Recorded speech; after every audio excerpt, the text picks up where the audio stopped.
Pleased to be joined on Capitol Gains by Senator Marco Rubio, Republican of Florida, and I should note for the purposes of our podcast, a Miami Heat fan. And to that end, Senator, I want to read you a tweet that you wrote about a week ago where you said, "Congratulations to Cleveland on being awarded the 2016 convention, but you still aren't getting King James back." Is there a Twitter equivalent of eating your words, or what's your reaction to the events of late last week? You know, I think those are the things we were surprised about, but not in hindsight shouldn't have been. I think if LeBron James is going to make that move back, this is probably the right time to do it. Given, those young guys that he wants to play with over there, it's going to take him a couple of years to get ramped up. So, and we forget these people have lives. I mean, they don't just play basketball at night. I mean, they have children and families and all sorts of things that surround regular daily life. And I imagine he felt like it was time to go back to Cleveland, so I respect that decision. I did put another tweet just thanking him for 4 great years, and we've moved on. I think the Heat's moved on, and obviously when you lose the best player in the world, you're not going to be as good a team, but I think they've certainly put together a roster that's going to be competitive in the East, which is not nearly as strong as the Western Conference. What's the reaction been like back home to this? Obviously, you lose a guy like that, you see this core of players begin to break up. There's got to be some disappointment. Yeah, I mean, there was disappointment, but I'm actually quite proud of the way fans in Miami have taken it, which is pretty much the same attitude that I've adopted, which is thanks for 4 great years. I think LeBron will always be a part of that franchise. I anticipate the Heat will retire his jersey, and he'll be very warmly welcomed back when the Cavs come into town, and people are grateful. We had 4 great years. We went to the final 4 straight years. It became kind of like a normal thing to spend the summer watching the Heat playing somebody. So, and, I think some of this was offset somewhat immediately thereafter by the re-signing of Bosch, and it looks like Wade's coming back as well, and the Birdman, and then, of course, they made the Luol Deng deal and the McRoberts deal and the Granger. So it seems like they've kept the team together, upgraded it a little bit in some spots, and of course, there's no replacing LeBron. So I think it's been fine. Senator Rubio, so often politicians will look for various ways for economic impact of a community. What kind of price can you put on the impact that one player, especially someone like LeBron James, can have economically on a community? Well, that's a good question. I mean, if you look at, if you ask the people in the Downtown Development Authority in Miami, Florida, they'd say it have a dramatic impact, because what happens is people wanted to be downtown 40 some odd nights a year to be a part of that atmosphere when he was playing down there with the Heat. And that helps to provide life. I'm not saying that the real estate market took off because of LeBron James. I'm saying it was a factor. The fact that the Heat was, playing at the level they were playing at for 4 years in downtown Miami, the people at the Downtown Development Authority would say was part of kind of the revitalization of downtown. Now, you understand, I mean, this is a pretty unique situation that we had here. I'm not telling you that, some 500 baseball team is going to do the same for some other place, but it had an impact. It certainly did. And you can see in the words and, statements that are coming out of Northeast Ohio that they conversely will now see an impact for them. And even in LeBron James' statement about what he wants to do for, the youth and the community there, and try to build that back up. And it's been a depressed area. So conversely, what kind of impact do you think LeBron James can have for the Cleveland-Akron community? Well, I mean, that's a good question. I'm not as familiar with the contributions he's made there. I know what he did in his time in South Florida.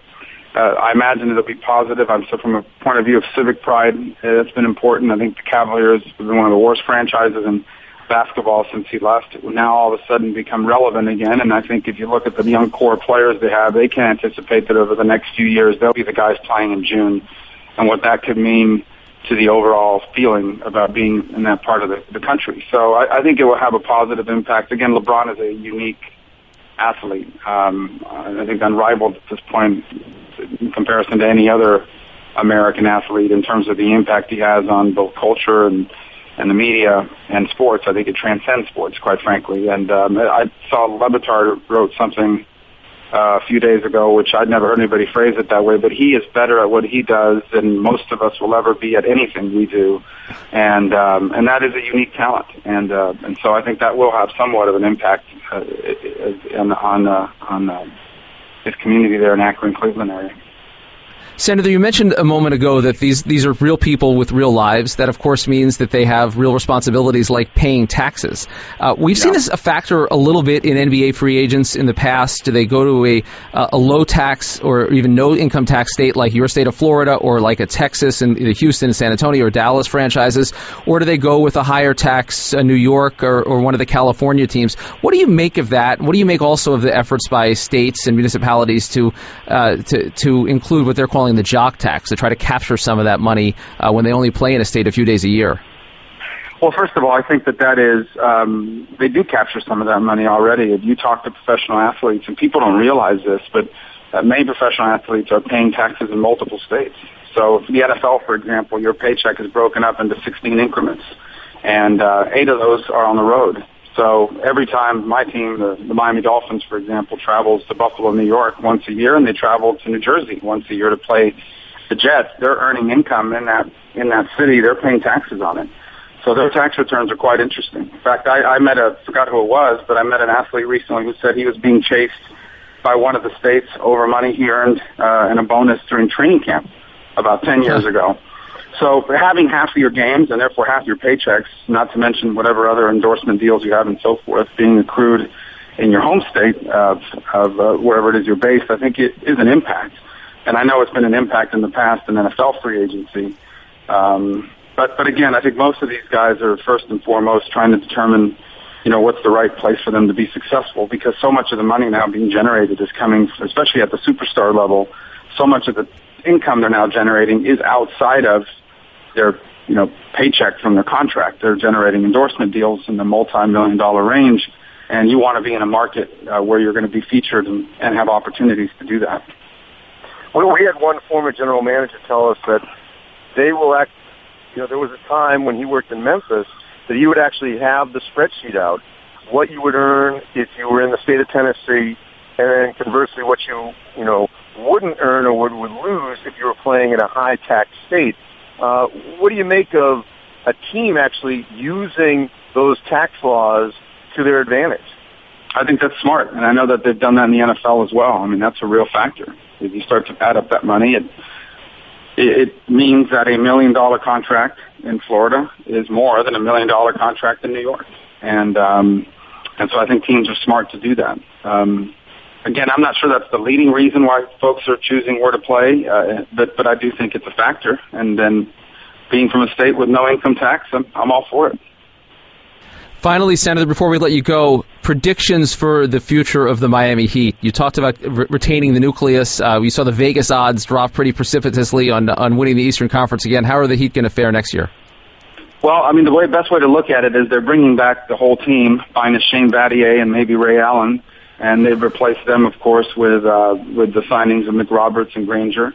And then you traded out LeBron for Luol Deng. Deng's a great player. He's not LeBron James, but nobody is. And then, their offense is going to be reoriented around Chris Bosh. And it'll be interesting to see what Dwayne Wade becomes or does now with kind of a new focus. So I think that the Heat are a 4 seed, maybe, a 3 if they get lucky, a 5 if things go bad. They'll be in the playoffs. The Eastern Conference there's really no team in the Eastern Conference that I think they can't beat per se, including the Cavs at this stage with their young players. But it's not going to be the same level of dominance we saw during that 20-some-odd game win streak. And then I think what you're going to see, if you look at the way they've done their contracts, I think what you're going to see is them make a move in 2016 when I'm not saying they're going to go after Durant, but when there's that 2016 class, if you look at the way Riley's kind of lined this up, there's another run in him here, and I think he's real determined to get one last group like that together before he retires. He's in his late 60s now. So I think that's the future of the Heat. They didn't tear it down. They'll be competitive for a couple of years. They'll be in the mix. They'll be a factor. If things break right and Bosh really steps up, they can be a team that contends for that Eastern Conference title. I'm not sure the NBA title. And then we'll probably see him make another run in 2016 after some of the bigger names when that comes around.